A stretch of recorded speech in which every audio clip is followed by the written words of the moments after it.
Et premier titre dans cette édition, l'alerte à la pollution, cette période de hausse des températures.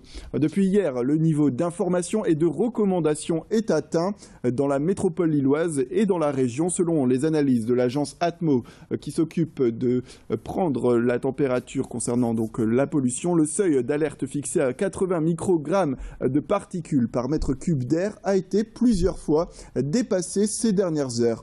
Alors comme d'habitude, attention aux personnes sensibles, évitez toute activité physique si vous le pouvez et privilégiez les transports en commun si vous devez vous déplacer. Pour les automobilistes, il est nécessaire aujourd'hui de réduire la vitesse. Cette fois, ce n'est pas une recommandation, mais bien une obligation préfectorale. Le préfet du Nord a décidé d'imposer aujourd'hui, donc ce vendredi, la réduction de la vitesse de 20 km à l'heure sur toutes les routes de la région. Et les forces de police sont en place pour verbaliser les contrevenants. Une mesure exceptionnelle qui montre tout de même l'urgence de la situation aujourd'hui dans le Nord-Pas-de-Calais et surtout le Grand Lille. Écoutez, je vous le propose, les explications de cette responsable d'Atmo Nord-Pas-de-Calais.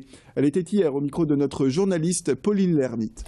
On a des phénomènes de pollution qui sont réguliers dans la région, notamment en particules.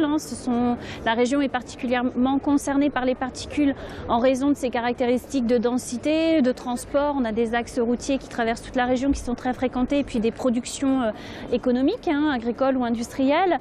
Une fois les polluants dispersés, je dirais qu'on peut, on peut respirer plus facilement et on peut de nouveau être confronté à une augmentation des concentrations, voire un dépassement des niveaux réglementaires en lien à de nouvelles conditions météorologiques ou de nouvelles émissions dans l'atmosphère.